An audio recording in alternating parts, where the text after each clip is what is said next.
All right, good morning and welcome to $1 Million Business Ideas with Dave and Vince. Doesn't look like Vince over there to me. I brought a guest on today's show because Vince has the COVID. So he's out. Hope you feel better, Vince. I hope you feel better, and I would appreciate if you tune in for the entire show. Don't cut out early. Listen to everything. We're going to have a great show. You know, interestingly enough, I did a show yesterday morning, the SIMA Snow Show, and on that show, I was interviewed by Martin, the CEO of SIMA. Cool. And Dave Wescott was on the show, and my counterpart was Dave Gallagher. And so today, it's Dave Wescott, CEO of TransBlue, Evergreen Brands, on the show. And I've got Dave Vetter, Vice President of Operations. So we got the Daves really rolling here. We're going to have some fun with that. I'm honored. You're honored. I'm glad. That's a good thing. You know, it's a good thing. You know, Dave Vetter has spent a lot of time in business leadership. So I was really excited about this show. I was really excited to have him on this show because, you know, you cannot build $1 million business without amazing leadership. No. Leadership is something that you have to have for your $1 million business. So I know we talk about $1 million ideas, and the $1 million idea today is build an amazing leadership team. This is so paramount to your success. So I've got a couple of questions that I've prepared for Dave. And now I want to be honest, I don't know what he's going to say. We haven't practiced this. So this is completely off the cuff. All right. He's ready. So I guess, you know, a little bit of background. You have been in the landscape construction industry for the last 30 years. 30 years. Mm-hmm. And you worked with, tell us a little bit about yourself. Yeah. So my background is I started in school and got introduced to the landscape industry just because it was convenient. And I started working for a company called the High Ridge Corporation. It was a regional business based out of the greater Seattle area, but they had operations in Oregon and also in Los Angeles. I moved up. It was mainly about operations. It was about construction, and they had the landscape maintenance arm. They had irrigation. Everything was in-house. It was pre-Google age, so you had to figure it out on your own. There was a little bit more pencil work.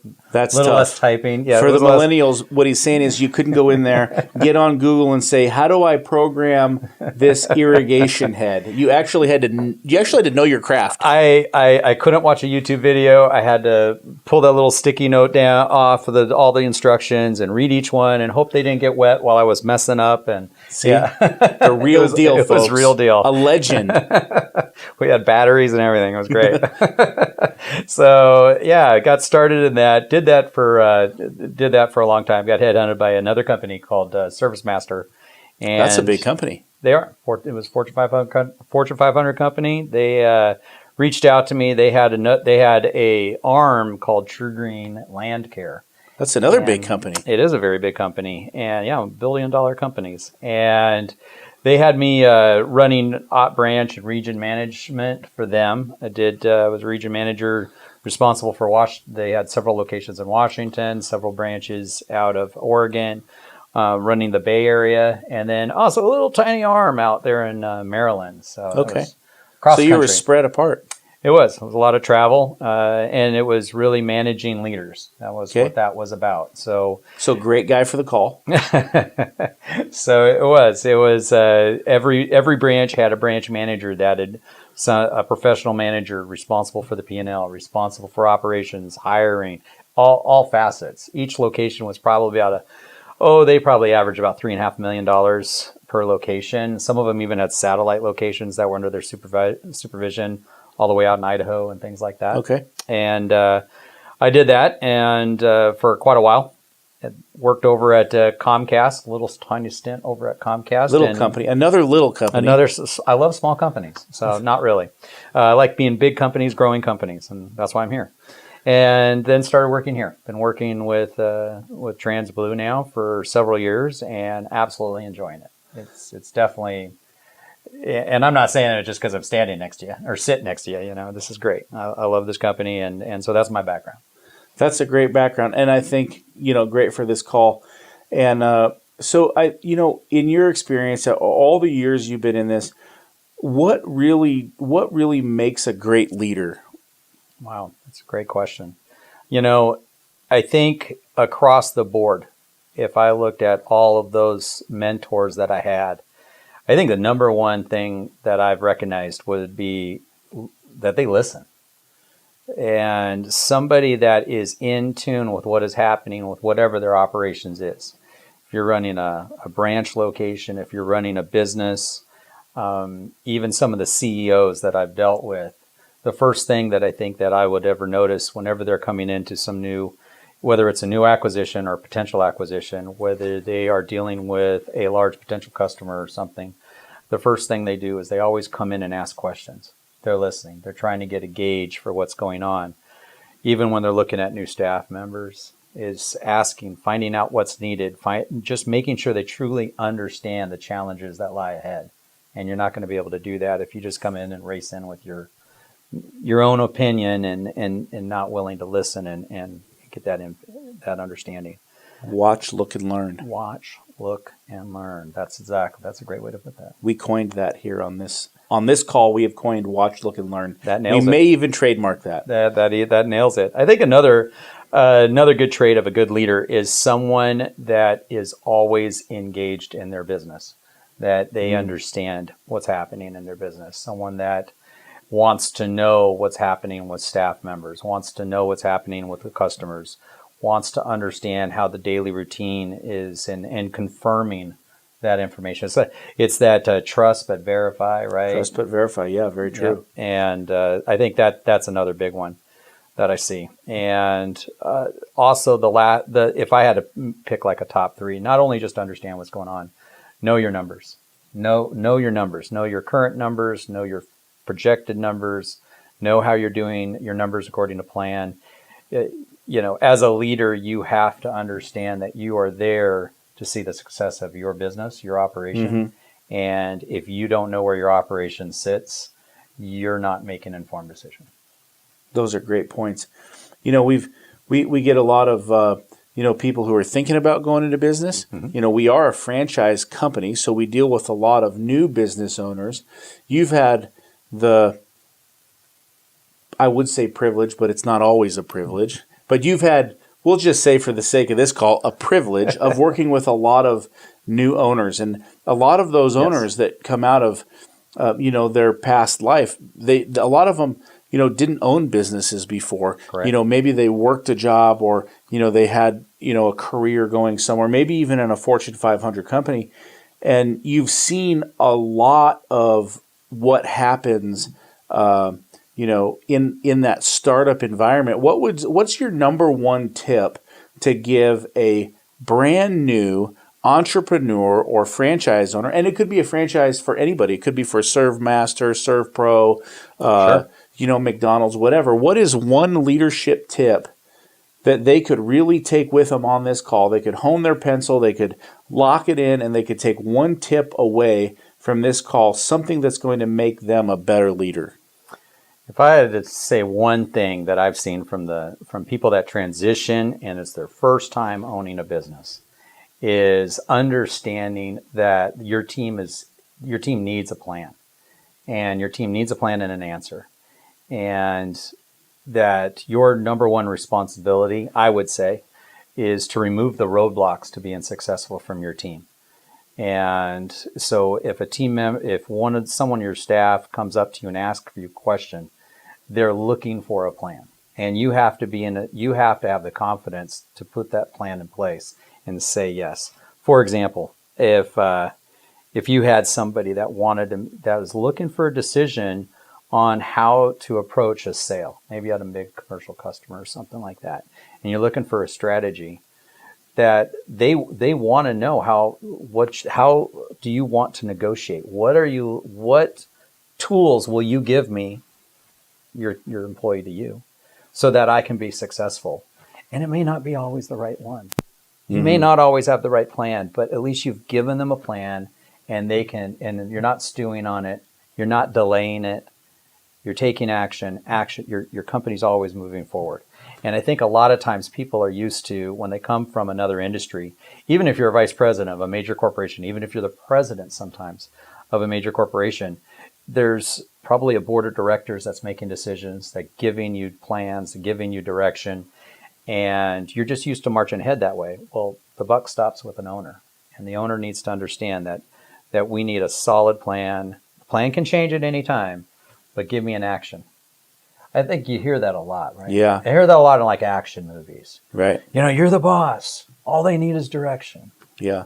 And I like what you said, that, sometimes it's not always the right plan. Sometimes the plan needs course corrections, but you're always making a plan. You're always moving forward.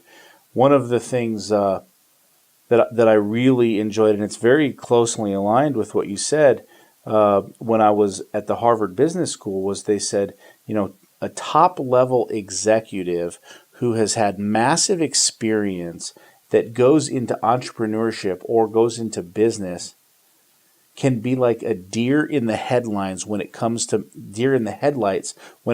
making critical decisions that impact the business. And oftentimes they fail because they can't make critical decisions fast enough. And what you've just told us here today is that if you're new in business, if you're thinking about, hey, I want that $1 million idea, I want that $1 million business, I want to be a millionaire, because that's what this is all about, being a millionaire, right? $1 million business is you cannot be a deer in the headlights. You got to get up, you got to get on your feet, and you got to make decisions quick.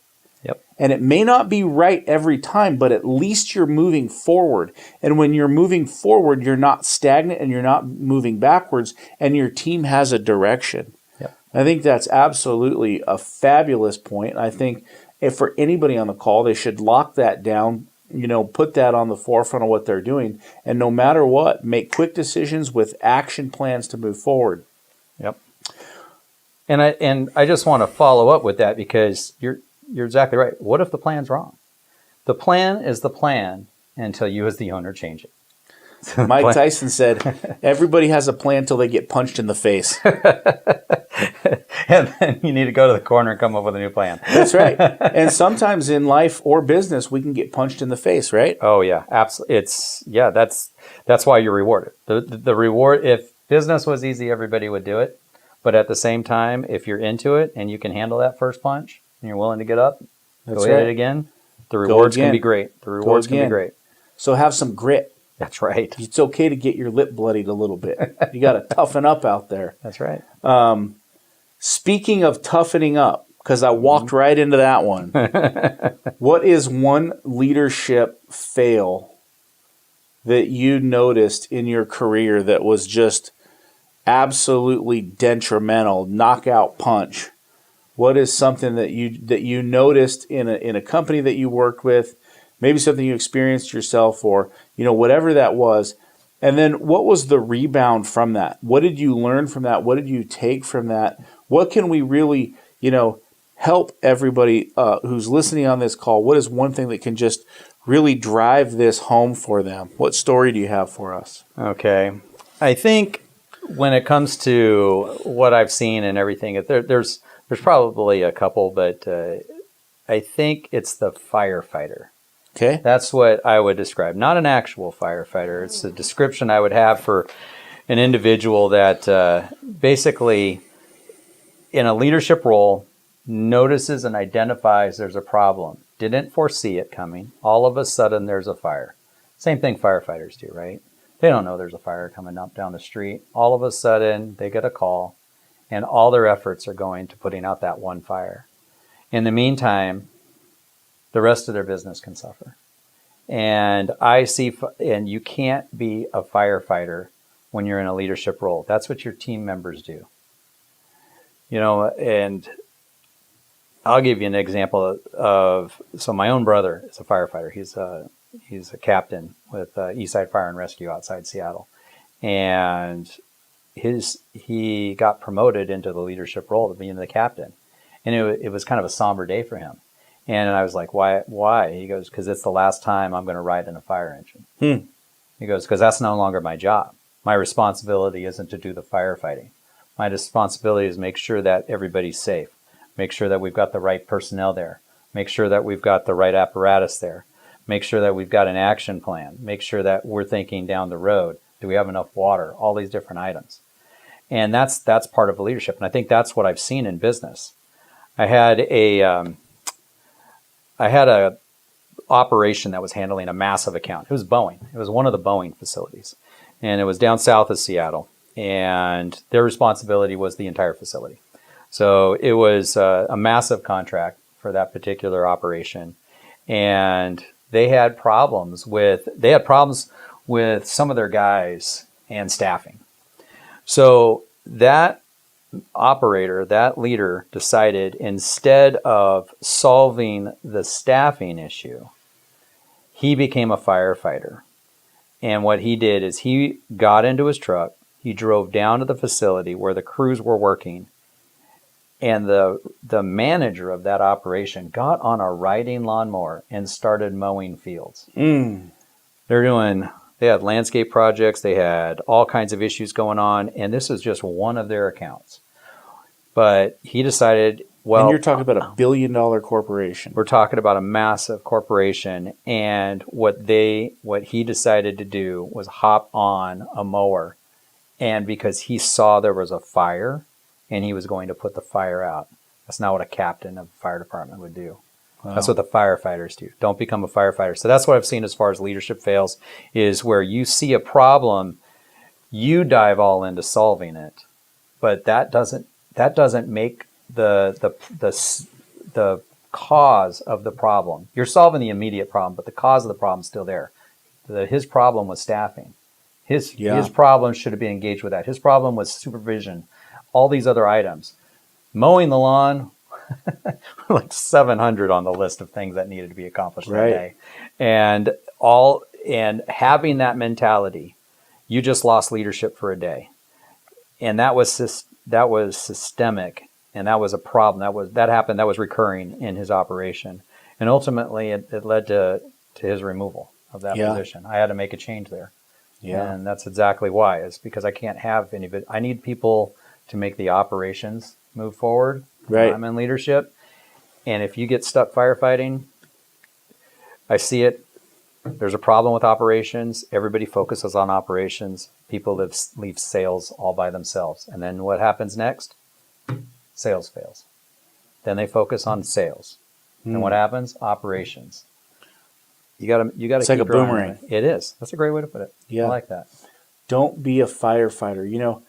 I want to stay there for a minute, and we always do these.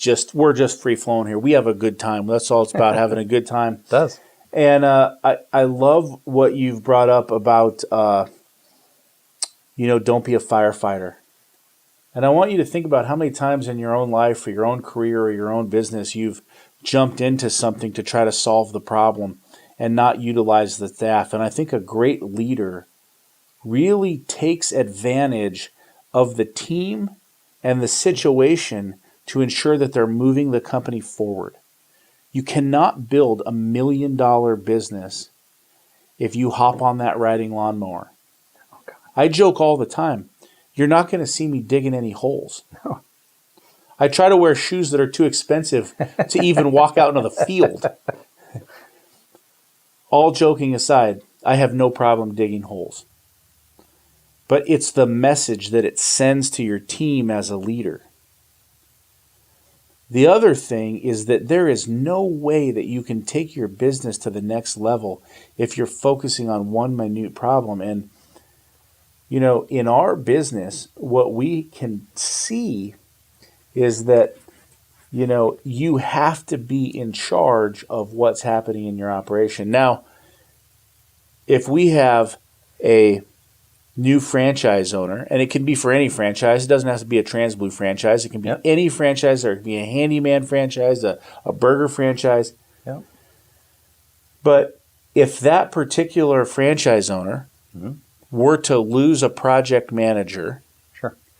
they've got a couple options in front of them. And those options might be, one, jump in and be the project manager. Two, stop managing the projects. Three, move the salesperson into the project manager role. Or four, find a new project manager. For somebody in that position today, for somebody right now who's in the position, they are the owner, they don't have a project manager to manage the projects in the field, what is your advice to that owner today? How do they handle that situation? What is the best practice? What is that plan that they need to move their business forward? What is that $1 million idea that they need to write down right now that's going to help them through this situation? What would your coaching recommendation be? As tempting and as scary as it might be for somebody that maybe had a project manager, and all of a sudden has a vacancy and has a project that's midstream, your number one priority is to find your new project manager. Okay, that has to be, because it is. I would picture it as a dominoes. You now have a missing part that'll have a cascading effect, and so you just clicked it. Your first priority is stop it, and that's only going to happen with the replacement of a project manager. Now you threw out a couple scenarios there, and it's tempting. It's tempting to throw another staff member in there. It's tempting to put yourself into that position, but if you understood what was happening on the job. Now, there may be some immediate, real quick, easy fixes that you can handle on that project. Maybe there's just a delivery. Maybe there's a PO that needs to be written. But you also have to trust as a project manager that the staff that's handling that project can maintain themselves for a period of hours, however long it takes for you to get a project manager in, a couple days, a day, while you immediately put out the ad. Find, if you're using somebody that's going to find you somebody, some sort of headhunter or something, finding that project manager is number one, because every day you act as a project manager, you're not finding your project manager.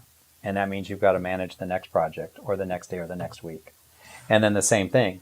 Oh man, putting a salesperson or somebody from a different field into there first, they're coming in blind.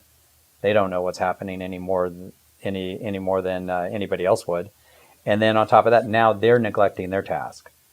So you've turned them into the firefighter. So my advice to anybody that's in a project that's missing a key personnel, is your number one priority is replace that personnel. Absolutely. This is so true. We talk a lot on this call about an incredible customer experience. And I think one of the things that happens is that when you as the owner step in to fill that role, whether it's a sales role or an operational role, is what happens is you just want to get the job done. But you also have a laundry list of responsibilities in the back burner. And so you start to juggle those responsibilities. And as you juggle those responsibilities, you don't perform at your stuff, nor do you perform at the highest level as the project manager. And you actually do a worse, you actually do damage to your brand. Yeah. Because now the owner is out there failing because the owner doesn't have time to succeed. And as an owner, you have the ability to make compromises that are detrimental to your business, whereas an employee makes that same compromise, they'll be terminated. And because you have that freedom, you sometimes won't get the certificate of insurance, or you won't have them sign all the contract forms, or you'll make exceptions that actually hurt the business for the sake of speed, or you'll pay a vendor down payments way in advance, or you'll assign them to more jobs than they can handle. You'll make compromises that should never be made. So I think that was absolutely fabulous. And you work with the customers, you let the customers know what's going on, you let them know there's going to be a delay. Honest, upfront communication. People are people, they understand. They are always going to be cool with you in at least my experience. They're going to be good with you. They're going to be happy with you as long as you're honest with them and deliver what you said you're going to deliver. What really hurts you is when you aren't honest and you try to fill gaps and holes and you don't actually have the ability to do so. So great, great segment, great call, great time with Dave here today. It's been a privilege and an honor to speak with you today. This is Dave and Dave. Dave and Dave. $1 Million Business Ideas. There was so much good information on this call. If you want to learn more, if you want to reach out, we're happy to chat. We're happy to share anything that we have. The website is transbluefranchise.com if you're looking at getting into business or you're looking at taking your life to the next level. Other than that, we'll be back in 2 weeks. Same bat time, same bat channel. Thanks, Dave. You're welcome.